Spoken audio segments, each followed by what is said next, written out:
Eh, saya akan berbicara mengenai data dulu ya, fakta dan kemudian aturan.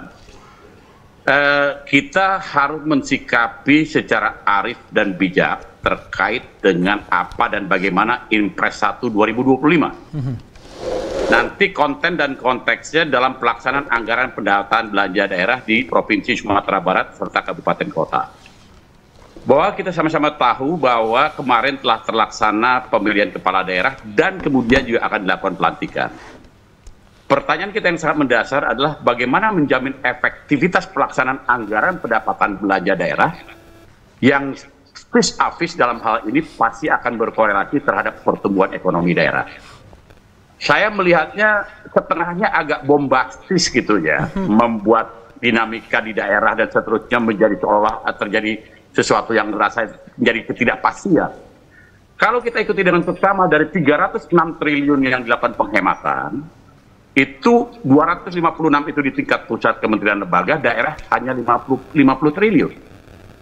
Nah, Menteri Dalam Negeri dalam catatan kita kemarin per 11 Februari 2025 telah melakukan surat edaran penyesuaian arah kebijakan pembangunan daerah melalui perubahan rencana kerja pemerintah daerah, bahwa kemarin APBD telah ada RPJPD, ada RPJMD, ada RKPD.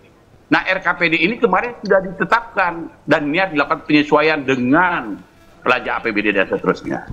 Kemana arah kebijakannya? Nah, nanti juga akan ada kita lihat bagaimana efisiensi, dan Menteri Dalam Negeri saya percaya beliau akan sangat arif dan bijak ya untuk tidak mau begitu saja membuat menjadi sesuatu yang sangat mengganggu dinamika dan seterusnya. Apa dia? Yang pertama, perubahan arah kebijakan yang dilakukan penyesuaian ya adalah penguatan sumber daya manusia, ya, pendidikan dan kesehatan, itu pasti concern.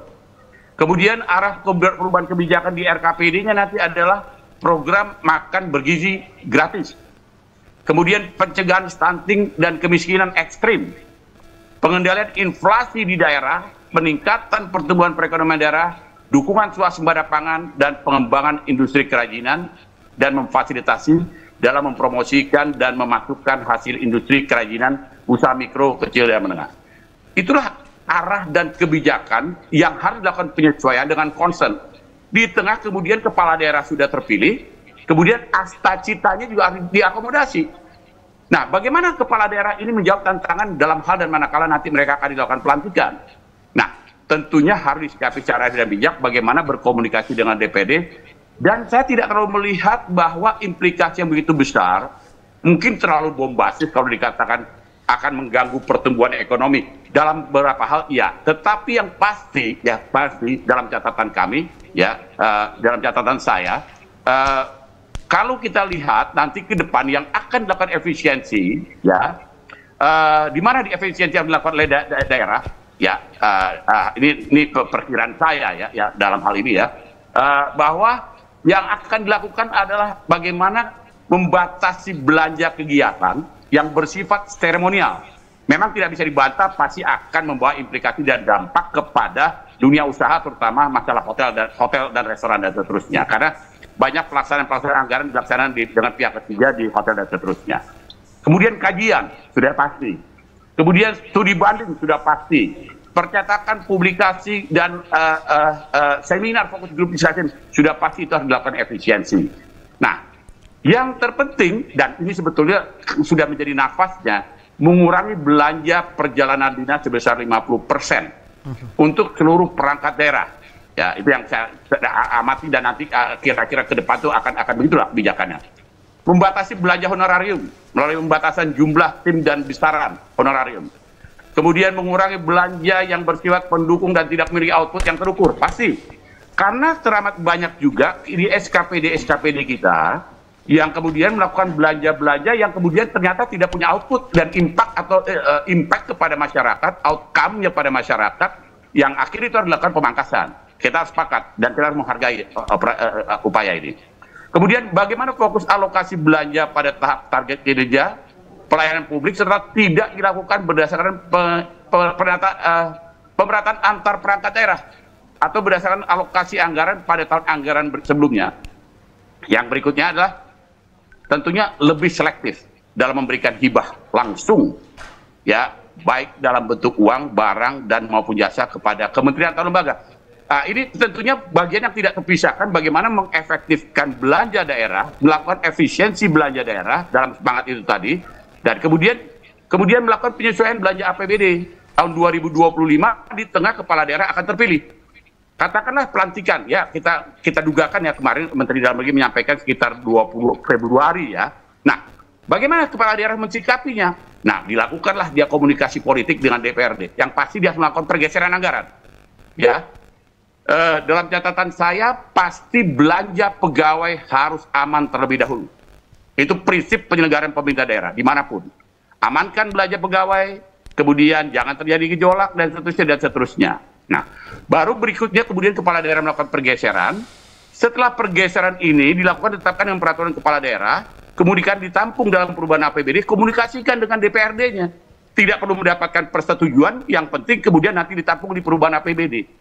Jadi dengan demikian kepala daerah ini sudah dengan spirit dan semangat untuk melakukan pelaksanaan anggaran sekaligus mensikapi APBD efisiensi anggaran yang dalam Impres 1 2025, dan kemudian bagaimana mensikapi cita termasuk visi misi. Karena visi misi kepala daerah kan harus juga ditampung kan dalam perubahan APBD, dan tidak bisa kemudian begitu saja tanpa kita mengabaikan visi misi seorang kepala daerah. Nah, hanya sekarang bagaimana membangun 3 hal yang saya lihat ya. Bagaimana membangun harmonisasi pemerintahan, bagaimana membangun stabilisasi pemerintahan, dan yang ketiga adalah menjamin efektivitas. Pasti kata kuncinya kesepakatan antara kepala daerah dengan Dewan Perwakilan Rakyat Daerah dalam kemudian melakukan perubahan atau penyesuaian anggaran dengan mensikapi Impres.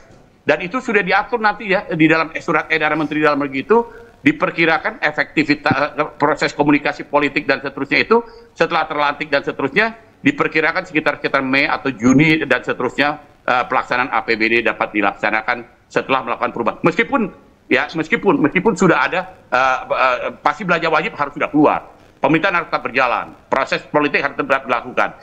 Jadi saya memandangnya menjadi terlalu agak bombastis kalau kita akan mengatakan bahwa pertumbuhan ekonomi daerah karena hanya 50 triliun, ya kan?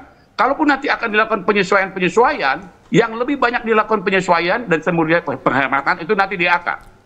Kalau DAU, dana alokasi umum, dana bagi hasil, dan seterusnya, komitmen daerah terhadap belanja pendidikan di atas 20%, dan alhamdulillah Sumatera Barat sudah tercapai lebih dari 20%, kemudian pendidikan kesehatan pun sudah di atas 10%, dan Sumatera Barat sudah memenuhi itu, dan hampir di banyak kabupaten kota sudah terjadi. Jadi sekarang bagaimana menjamin, dan kita memang tidak bantah ada pandangan yang mengatakan bahwa kan biar bagaimanapun belanja daerah itu adalah merupakan sumber pertumbuhan ekonomi, benar, kita tidak bantah itu. Tetapi kemudian efisiensi ini dilakukan dengan sangat hati-hati bagi konten dan konteks daerah dengan lebih kepada mengkonsen kepada tadi 50% belanja perjalanan dinas. Ya, tidak tahulah. Kemudian tadi yang sifatnya seremonial dan seterusnya. Tetapi program dan kegiatan yang lain. Tapi kalau kita lihat 37% sudah pendidikan. Katakanlah, mohon maaf, kalau berdasarkan urusan ya, sudah 37%, 13% Sumatera Barat. Jadi saya pikir sekarang bagaimana kita bahu-membahu mensikapi secara arif dan bijak ajakan presiden ini dalam Impres, kemudian bagi kepala daerah menjamin keterpilihan mereka dengan menjamin visi misi mereka. Baik. Kemudian juga disesuaikan dengan cita dan seterusnya. Okay. Itulah mungkin ke sana kita harus bergerak untuk bersama-sama membangun Sumatera Barat dan seterusnya. Terima kasih. Baik.